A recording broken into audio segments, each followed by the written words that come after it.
Friends, welcome back to our channel festive style டிசைனர்லேருந்து Nandini. So இன்னைக்கு பார்த்தீங்கன்னா செவ்வாய்க்கிழமை. ஸோ மார்னிங் கடைக்கு வந்தால் ஒரு வேலையும் இல்லை, வேலை வந்து ரொம்ப கம்மியாக இருக்குது. வேலை சுத்தமாக இல்லைன்னுலாம் சொல்ல முடியாது, இருக்குது. பட் நான் முடிச்சாலும் இப்போதைக்கு வாங்க மாட்டாங்க, அதனால எனக்கு அதில் வந்தோடனே இன்ட்ரெஸ்ட் இல்லை. அதனால என்ன பண்ணிட்டேன், எனக்கு ரொம்ப நாளாக வந்துட்டு நான் ஏன் இப்படி இருந்தேன்னு எனக்கே தெரில. எந்த விதமான ஸ்பெஷல் அக்கேஷன் வந்தாலும் எல்லாருமே நம்ம ஒரு இப்போ சாரி எடுக்கிறோம்னா அதுக்கு பேங்கிள், கிளிப்பு, பேண்டு எல்லாமே புதுசாக வாங்குவோம் இல்லைங்களா.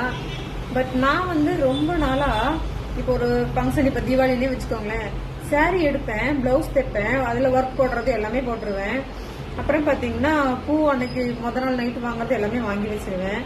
ஆனால் அந்த வளையலை மட்டும் நான் ஏன் வாங்கவே மாட்டேங்கிறேன்னு எனக்கு தெரியவே இல்லை. நான் வளையல் வாங்கினதே கிடையாது.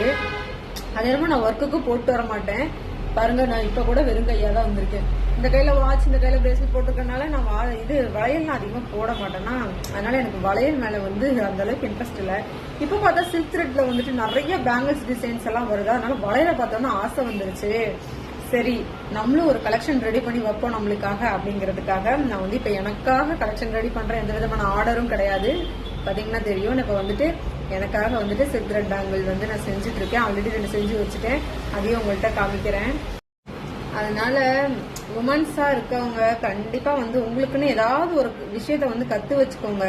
உங்களுக்கு ஏர்னிங்ஸ்க்காக மட்டும் நான் சொல்லலை, ஏர்னிங்ஸ்க்காக நீங்க வந்து ஒரு விஷயத்த கத்துக்கிட்டு பண்ணுங்கன்னு நான் சொல்லலை. ஒரு ஸ்ட்ரெஸ், நம்மளுக்குன்னு ஒரு ஸ்ட்ரெஸ் இருக்கும், ஆனாலும் நம்மளுக்கு ஒரு சில வேலைகள் பிடிச்சிருக்கும், நம்மளால செய்ய முடியாது. இல்லைன்னா தெரியாம இருக்கும், இந்த வேலை நம்மளுக்கு பிடிக்கும் பட் தெரியாம இருக்கும். அந்த மாதிரி இருக்கிறதுக்கு ஏதாவது தெரிஞ்சு வச்சிட்டீங்கன்னா உங்க ஸ்ட்ரெஸ்ஸை ரிலீவ் பண்றதுக்காகனாவது நீங்க வீட்டுல ஃப்ரீயா இருக்கும் போது இந்த மாதிரி செஞ்சீங்க அப்படின்னா உங்களுக்கு கண்டிப்பா நீங்க பண்ணி பாருங்க. மற்ற எந்த விதமான ஒரு டிஸ்டர்புமே உங்க மைண்ட்ல வந்து இருக்காது. அந்த அளவுக்கு மைண்ட் வந்து ரொம்பவே ஃப்ரீயா இருக்கும்.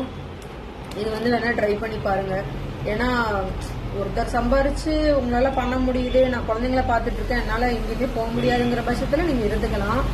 பட் இந்த மாதிரி வந்துட்டு ஏதோ ஒரு விஷயத்த கத்துக்கிட்டு வீட்டுல சும்மா குழந்தைய எனக்கு விளையாட விட்டுட்டு நீங்க பாட்டுக்கு ஏதாவது ஒன்று பண்ணீங்கன்னா உங்களுக்கு வீட்டுல, அதாவது வீட்டுல ஒய்ஃப் வந்து சும்மா இருக்காங்கன்னு சொல்றாங்க. சும்மா இருக்கிறவங்களுக்கு தான் வந்து ரொம்ப ஸ்ட்ரெஸ் இருக்கும். வேலைக்கு போறவங்க கூட அந்த ஒர்க் டென்ஷன் அந்த மாதிரி தான் இருக்கும். பட் வீட்டுல இருக்கிறவங்களுக்கு பல டென்ஷன் இருக்கும். அதெல்லாம் சொன்னாலும் யாரும் புரிஞ்சுக்க மாட்டாங்க. அதனால உங்களுக்கு பிடிச்சது நீங்க வந்துட்டு ஏதோ ஒன்று கத்துக்கோங்க. அப்ப எல்லாம் வந்துட்டு 2011 அந்த ஃபீல்டுக்கு வரும்போதெல்லாம் கத்துக் கொடுக்கறதுனா நேரடியா தான் போகணும். பட் இப்ப எல்லாம் யூடியூப்ல நிறையவே வந்து கத்துக்கிறதுக்கு இருக்கு. உங்களுக்கு இது எப்படின்னு தெரியணும்னா கூட சொல்லுங்க, நான் இதை கத்து தரேன் யூடியூப்லயே. அது மட்டும் இல்லாம முன்ன மாதிரி பொண்ணுங்களும் இல்ல. அது என்னன்னா, முன்ன வந்துட்டு குழந்தைய சாக்கா வச்சு வீட்டுல இருக்கிறவங்க எல்லாம் இருக்காங்க. பட் இப்ப எல்லாம் அப்படி கிடையாது. அந்த குழந்தைய வச்சுக்கிட்டே நல்லா ஒர்க் பண்ணி நல்ல ஒரு ஏர்னிங்ஸ் பாக்குறவங்களும் இருக்காங்க. அதனால பொண்ணுங்களும் முன்ன மாதிரி கிடையாது. ஏதோ ஒண்ணு பண்ணணும், பிடிக்கணும் அப்படின்னு நினைக்கிறவங்க தான். என்கிட்ட அப்படி என்ன ஸ்பெஷல் அப்படின்னு சொல்லிட்டு பாத்தீங்கன்னா, என்ன நானே சொல்லக்கூடாது. என்கிட்ட என்ன ஸ்பெஷல் அப்படின்னு பாத்தீங்கன்னா, எனக்கு ஏதாவது தேவை, இப்ப நான் ஒரு பிளவுஸ் தைக்கணும் அப்படின்னா நானே தைச்சுப்பேன். ஏன்னா நான் டெய்லரிங் அப்போ கத்துக்கிட்டேன். 2011 இருந்தே எனக்கு இதுதான் வேலை, ஒவ்வொன்றா கத்துக்கிறது. அதை வந்து எங்கிட்டயே நான் வந்துட்டு எல்லாமே எனக்குன்னே நான் பண்ணி பார்ப்பேன். அப்புறம் மேக்கப் கத்துக்கிட்டேன், மேக்கப்புக்கு வெளியில போவேன்.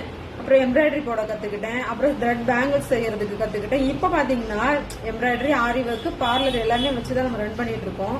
இருந்தாலும் எனக்கு தேவையான ஒரு சில விஷயங்கள்ல இருந்து எனக்கு பிளவுஸ் தைக்கிறது, பிளவுஸ்க்கு டிசைனிங் போட்டுக்கிறது, ஆரி எம்ப்ராய்டரி எதுனாலும் இப்ப பாத்தீங்கன்னா எனக்காக நான் பேங்கிள் செஞ்சுட்டு இருக்கேன். ஆல்ரெடி நான் கிளிப்பு செஞ்சு வச்சிருக்கேன். கிளிப்பு, சாரி பின்னும் நானே வந்து செஞ்சு வச்சிருக்கேன்.